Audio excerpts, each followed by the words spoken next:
जान चुके हैं संक्षेप में कि भगवान महावीर ने अनादिकाल से संसार में परिभ्रमण करते हुए पुरुरवा भील की पर्याय से 34 भवों को व्यतीत किया और सिंह की पर्याय से 10वें भव में आकर तीर्थंकर महावीर के रूप में जन्म लिया। उन्होंने लगभग 30 वर्ष की अवस्था में जैनेश्वरी दीक्षा धारण की और 12 वर्ष के पश्चात उनको केवल ज्ञान हुआ। इस बीच में उन्होंने अनेक बार आहार ग्रहण किए और सती चंदना के द्वारा भी एक ऐतिहासिक आहार की घटना कल आप लोगों ने सुनी। पुनः भगवान महावीर पहुंच गए जृंबिका नदी के तट पर। जृंबिका ग्राम में ऋजुकूला नदी के तट पर उनको केवल ज्ञान हो जाता है और वे धरती से 20,000 हाथ ऊपर अधर आकाश में पहुंचते हैं, जहाँ धन कुबेर के द्वारा समोसरण की रचना होती है। तो आज हम सब समोसरण में चलेंगे। कथा शुरू होती है। सुनो वीर कथा सब ध्यान से, महावीर की कथा निराली है। सुनो वीर कथा सब ध्यान से, महावीर की कथा निराली है। अपने पिछले भवों को संवारा, अपने पिछले भवों को संवारा, तब मिला तीर्थंकर पद प्यारा, तब मिला तीर्थंकर पद प्यारा। सुनो पुरुरवा भील ही वीर बना, महावीर की कथा। सुनो पुरुरवा भील ही वीर बना, महावीर की कथा निराली है। सुनो वीर कथा सब ध्यान से, महावीर की कथा निराली है। महावीर की कथा निराली है, महावीर की कथा निराली है। जब लो तीर्थंकर महावीर स्वामी की। वीर महावीर बोलो जय जय महावीर, वीर महावीर बोलो जय जय महावीर। समाव शरण में विराजे महावीर, समाव शरण में विराज। सुनो यहाँ अचरज में घटना, प्रभु की दिव्य ध्वनि का खिरना, प्रभु की दिव्य ध्वनि। मौन में बैठे वीर जिनेश्वर, कहे सभी बोलो मेरे प्रभुवर, कहे सभी बोलो मेरे प्रभुवर।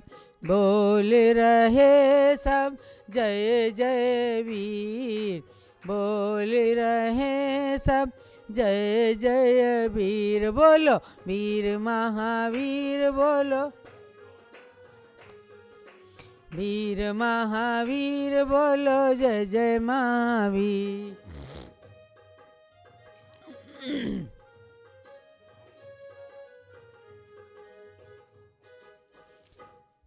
आपने सुना कि महावीर भगवान को केवल ज्ञान हो गया और ऋजुकूला नदी के तट पर उन्हें केवल ज्ञान हुआ। वहीं से ठीक ऊपर धरती से 20,000 हाथ की ऊंचाई पर महावीर स्वामी का समोसरण बन गया और एक अचरज में घटना, आश्चर्यमय घटना ये घटित होती है कि भगवान को केवल ज्ञान तो हो गया लेकिन दिव्य ध्वनि प्रकट नहीं हुई। वे मौन रहे। सब लोग प्रार्थना कर रहे हैं, हे भगवान बोलिए, आपकी दिव्य ध्वनि खिराइए, आपकी दिव्य ध्वनि क्यों नहीं खिर रही है। सब लोग जय जयकार करते हैं और आश्चर्य से प्रभु महावीर के मुख की ओर देखते हैं। फिर क्या होता है, 12 सभा सब लगी हुई है, दृष्टि सभी की प्रभु पर ही है, दृष्टि सभी की प्रभु पर ही है। बीत गए 66 दिन ऐसे, सभी सोच रहे ये हुआ कैसे, क्यों नहीं बोल रहे मेरे वीर, क्यों नहीं बोल रहे मेरे वीर। बोलो वीर महावीर, बोलो जय जय महावीर, वीर महावीर बोलो। सब सोचते हैं हमारे भगवान महावीर बोल क्यों नहीं रहे, इनकी दिव्य ध्वनि क्यों नहीं खिल रही है, आखिर कारण क्या है। ऐसे करते करते 66 दिन बीत गए। सबके अंदर यही चिंता बढ़ रही है कि केवल ज्ञान तो हुआ है, लेकिन कमी क्या है जो भगवान महावीर बोल नहीं रहे हैं। एक दिन इंद्र के मन में आया, एक दिन इंद्र के मन में आया, एक वृद्ध का रूप बनाया, एक वृद्ध का रूप बनाया। गौतम शाला में पहुँच के उसने एक प्रश्न पूछा गौतम से, मौन है मेरे गुरु महावीर, मौन है मेरे गुरु महावीर। बोलो वीर महावीर, बोलो जय जय महावीर, वीर महावीर बोलो जय जय महावीर। कहानी सबकी समझ में आ रही होगी, क्योंकि आप सब ने सुना है 66 दिन तक महावीर की दिव्य ध्वनि नहीं गिरी। सबको चिंता तो थी। सौधर्मेंद्र अवधिक ज्ञान से सोचते हैं कि आखिर महावीर की दिव्य ध्वनि क्यों नहीं खिल रही। उनकी समझ में आया कि गणधर का अभाव, अर्थात सब लोग बैठे हैं लेकिन महावीर को उनके योग्य शिष्य नहीं मिल रहा। कैसे मिलेगा? तो उन्होंने ज्ञान में देखा कि यहीं निकट में तो इंद्रभूति गौतम ब्राह्मण विद्वान के रूप में गौतम शाला के अंदर खूब अपने शिष्यों को पढ़ाई कराते हैं। 500 शिष्यों को लेकर 3 भाई बैठे थे, अर्थात तीनों का बहुत बड़ा बड़ा विद्यालय चल रहा था। इंद्रभूति, वायुभूति और अग्निभूति गौतम 500 शिष्यों को वेद वेदांग का अध्ययन कराते थे। इंद्र ने सोचा हो ना हो वहीं चलना चाहिए अपने को, और फिर वे चलते हैं। 500 शिष्य वहाँ बैठे थे, इंद्रभूति गुरु से पढ़ते थे। गौतम गोत्री इंद्रभूति ने मान में भर कर कहा भी वृद्ध से, मान में भर कर कहा वृद्ध से, मुझे सम कोई न ज्ञानी वीर। बोलो वीर महावीर, बोलो जय जय महावीर, वीर महावीर बोलो जय जय महावीर, वीर महावीर बोलो जय जय महावीर। पहुँचते हैं गौतम शाला के अंदर, जहाँ 500 शिष्यों को वेद वेदांग का अध्ययन करा रहे थे। वहाँ वृद्ध का वेश धर करके और इंद्र पहुँचता है।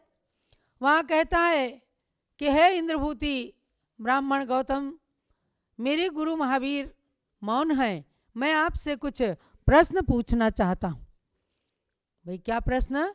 त्रैकाल्यम द्रव्य षटकम नवपद सहितम जीव षटकाय लेस्या। 3 काल, 6 द्रव्य, 5 अस्तिकाय, 9 पदार्थ, ये क्या होते हैं?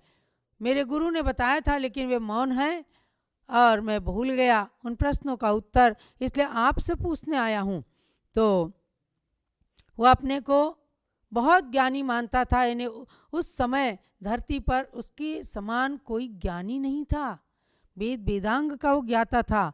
तो वो गौतम कहता है बाबा तू अपना प्रश्न बता दे, मेरा उत्तर मन में बसा ले। इंद्र ने पूछा काल है कितने, द्रव्य वस्ति काय है कितने, उत्तर पाने को हूँ अधीर, उत्तर पाने को हूँ अधीर। बोलो वीर महावीर, बोलो जय जय महावीर, वीर महावीर बोलो। गौतम को सुन चक्कर आया, तब उसने षड्यंत्र बनाया। बोला चल मैं वहीं चलूँगा, तेरे गुरु से बात करूँगा। इंद्र चला उसके संग वीर, इंद्र चला उसके संग वीर। बोलो वीर महावीर, बोलो वीर, बोलो जय जय महावीर। समवसरण में आते ही गौतम, सम्यक दर्शन सहित बने मुनि। वीर शिष्य गणधर वे बन गए, प्रभु दिव्य ध्वनि स्वामी बन गए। सब जय जय बोले महावीर, सब जय जय बोले महावीर। बोलो वीर महावीर, बोलो जय जय महावीर।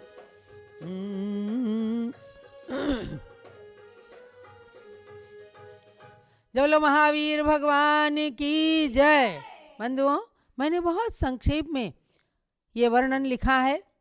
हुआ तो ये था कि गौतम स्वामी पहुँचते हैं, यानी कि महावीर के पास पहुँचते हैं। कैसे? इंद्र ने कहा मैं भूल गया हूँ प्रश्न का उत्तर, और उसके प्रश्न सुन करके गौतम को चक्कर आ गया।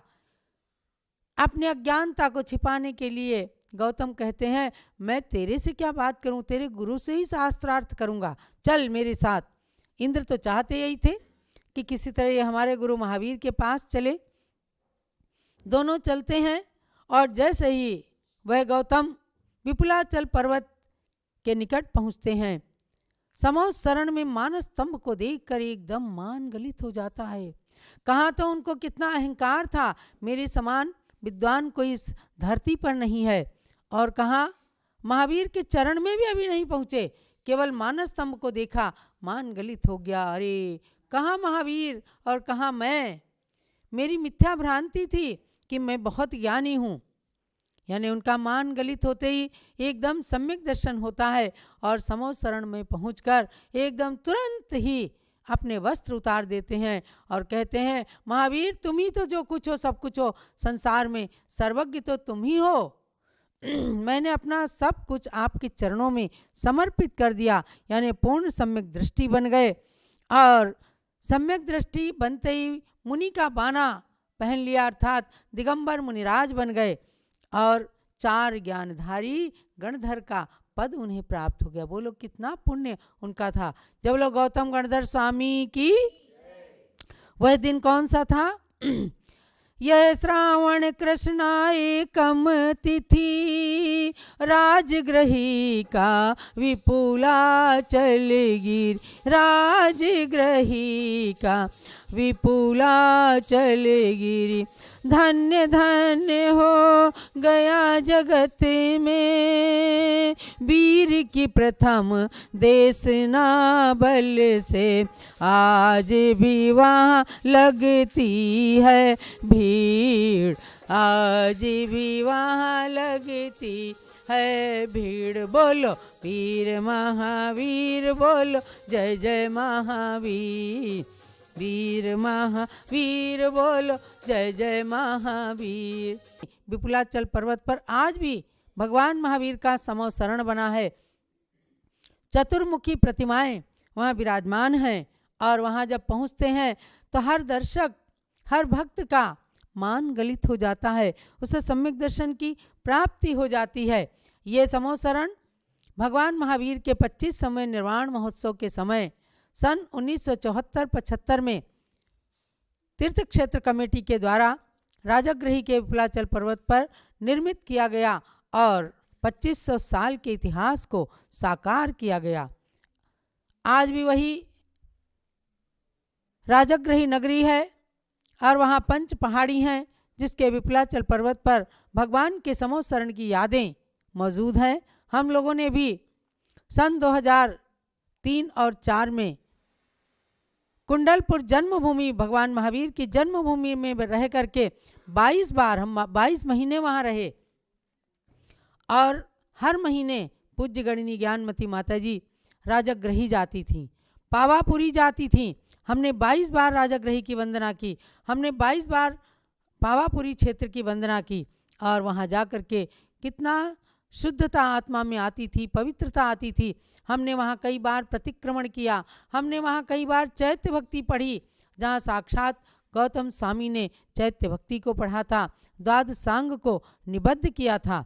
तो ऐसे उस विपुलाचल पर्वत पर आज भी श्रावण कृष्णा एकम के दिन मेला लगता है, भीड़ होती है, सब लोग चतुर्मुख प्रतिमाओं का दर्शन करते हैं। तो उस राजगृही पर्वत की भी वंदना एक बार आपको जरूर करना है। राजगृही के राजा श्रेणिक समवसरण के श्रोता थे प्रमुख, सती चंदना गणिनी बन गई, आरिकाओं में प्रमुख बन गई। सब मिल जय जय बोले महावीर, सब मिल जय जय बोले महावीर। बोलो वीर महावीर बोलो जय जय महावीर, वीर महावीर बोलो जय जय महावीर। बंधुओं, इस प्रकार से 66 दिन के मौन के पश्चात महावीर स्वामी की प्रथम देशना राजगृही के विपुलाचल पर्वत पर समोसरण में खिरती है और प्रमुख गणधर श्री गौतम स्वामी होते हैं। प्रमुख श्रोता के रूप में मगध सम्राट श्रेणिक होते हैं जिन्होंने 60,000 प्रश्न करके और आगे के लिए तीर्थंकर प्रकृति का बंद कर लिया। आगे आने वाले चतुर्थकाल में वे प्रथम तीर्थंकर के रूप में अयोध्या नगरी में जन्म लेंगे। तो ये सब कथानक भगवान महावीर की कथा के साथ जुड़े हुए हैं। कल मैं आपको और आगे ले चलूँगी कि भगवान महावीर का समोसरण है और किस प्रकार से एक मेढक वहाँ भक्ति करने के लिए जाता है और बीच में ही मरकर और देवता बन जाता है। आगे की कथा को सुनते रहिए, अपने भावों को पवित्र करते रहिए, सम्यक दर्शन की प्राप्ति कीजिए।